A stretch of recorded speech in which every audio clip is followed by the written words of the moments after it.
Sejam bem-vindos ao canal Curiosamente Aprendiz. Hoje falaremos sobre o que pode ter ocorrido com os passageiros do submersível Titã no momento em que ocorreu a implosão relatada de forma oficial pelas autoridades. Tentarei analisar em detalhes os efeitos da alta pressão submarina no corpo humano, com ênfase nas consequências da implosão.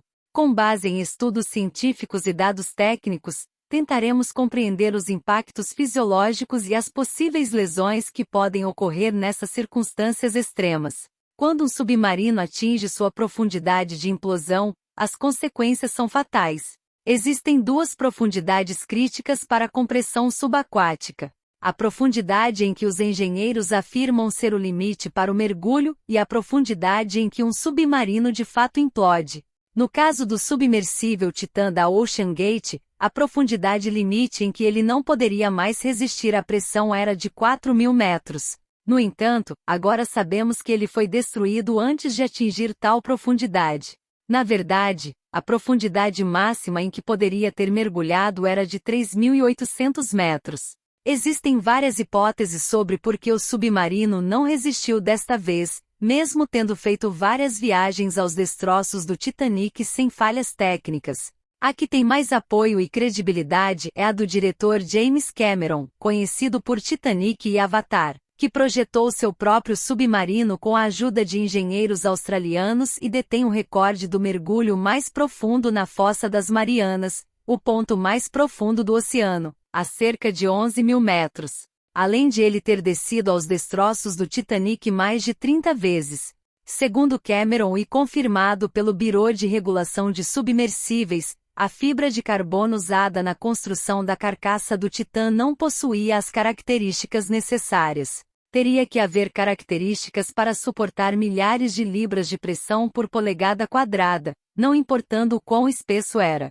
Embora seja muito resistente o material utilizado, ainda era um material composto e não possuía a mesma vida útil do titânio e do aço temperado usados no Deep Challenger de Cameron e em outros submarinos de alto nível. É por isso que a cada viagem ele se tornava mais fraco, até atingir o ponto em que não podia mais suportar a pressão, e uma vez rachado, desintegrou-se como um pedaço de vidro ultratemperado sob milhões de toneladas de pressão. Infelizmente, o submersível Titã desintegrou-se em uma fração de segundo, tornando-se sucata, assim que o sinal com o posto de controle na superfície é perdido. A engenharia indica que os tubos e acessórios começaram a falhar, enquanto a cobertura de fibra de carbono com partes de titânio emitiu alarmes de falha estrutural. Enquanto a cobertura rangia e gemia antes de ser destruída, a implosão desintegrou tudo a bordo em milissegundos, em vez de filtrar lentamente a água. Isso acontece porque a água prende o ar em uma bolha na extremidade do submersível e gera tanto calor que a cobertura implode e comprime todos que estão dentro. É arrepiante, mas também reconfortante saber que não há dor ou sofrimento. E tudo acontece tão rapidamente que os nervos não têm tempo para enviar sinais ao cérebro para senti-lo. É basicamente como o estalar de dedos de Thanos.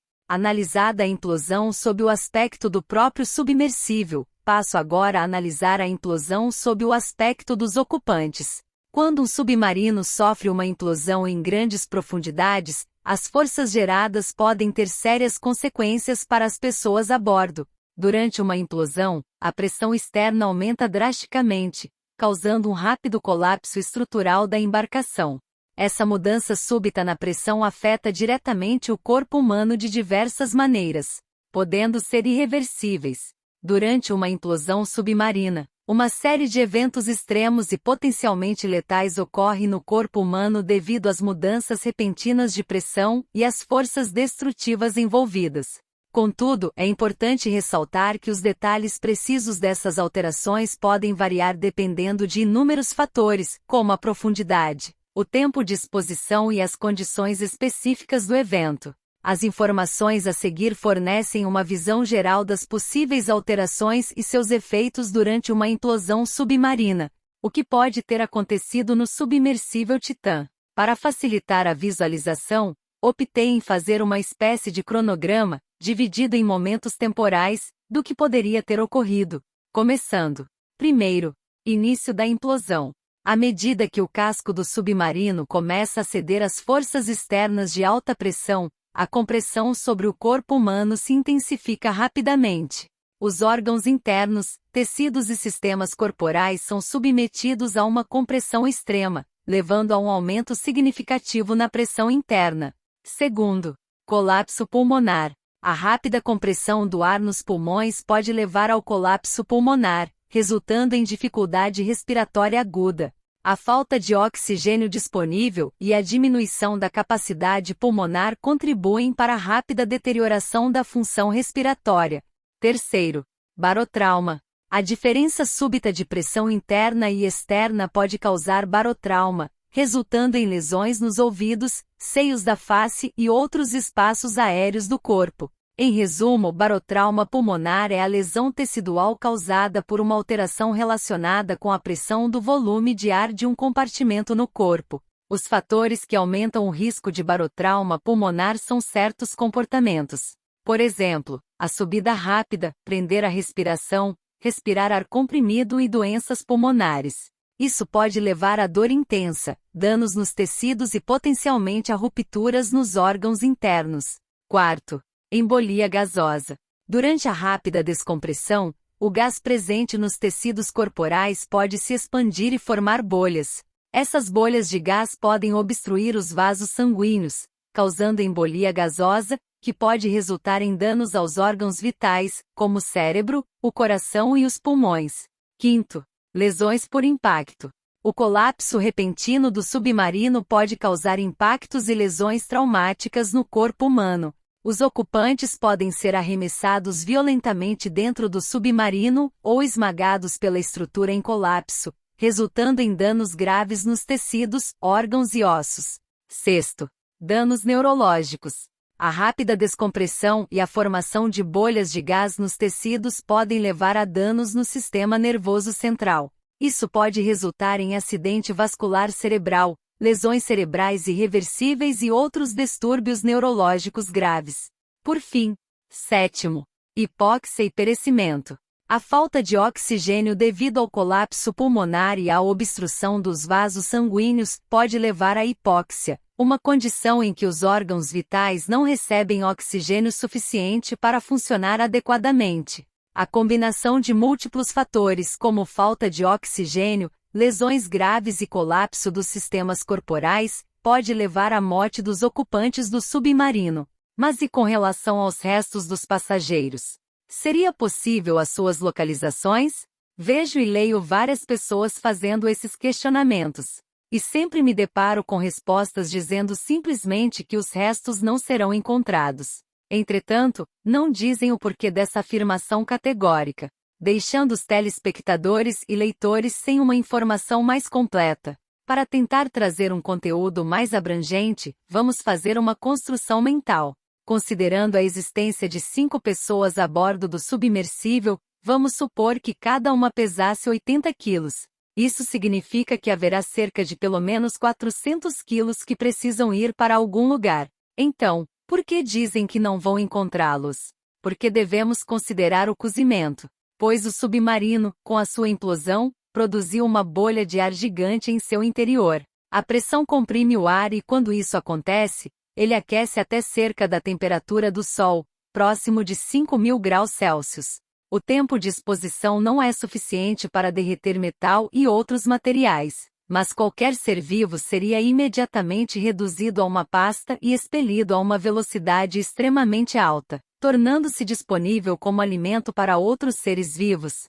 O que, embora pareça horrível, é onde todos nós acabaremos em algum momento. E é essa a resposta completa para a negativa quanto à possibilidade de se localizar alguma parte dos passageiros. Lamentavelmente.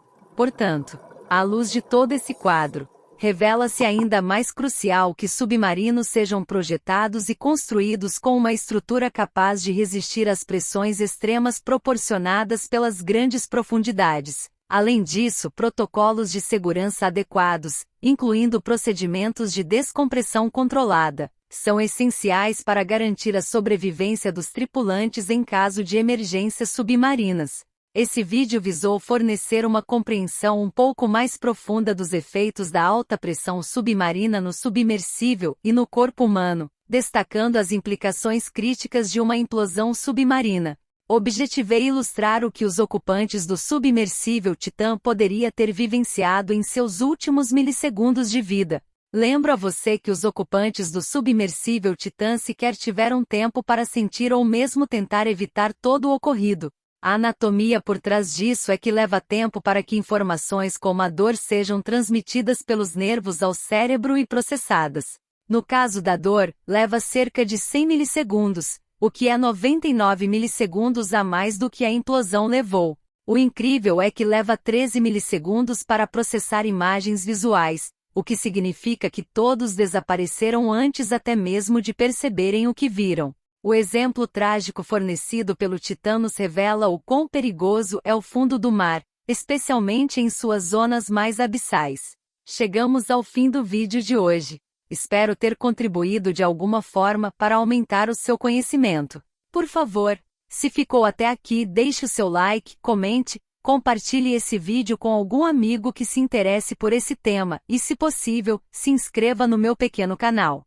Esse incentivo é muito importante para que eu consiga trazer novos conteúdos. Muito obrigada. Abraço.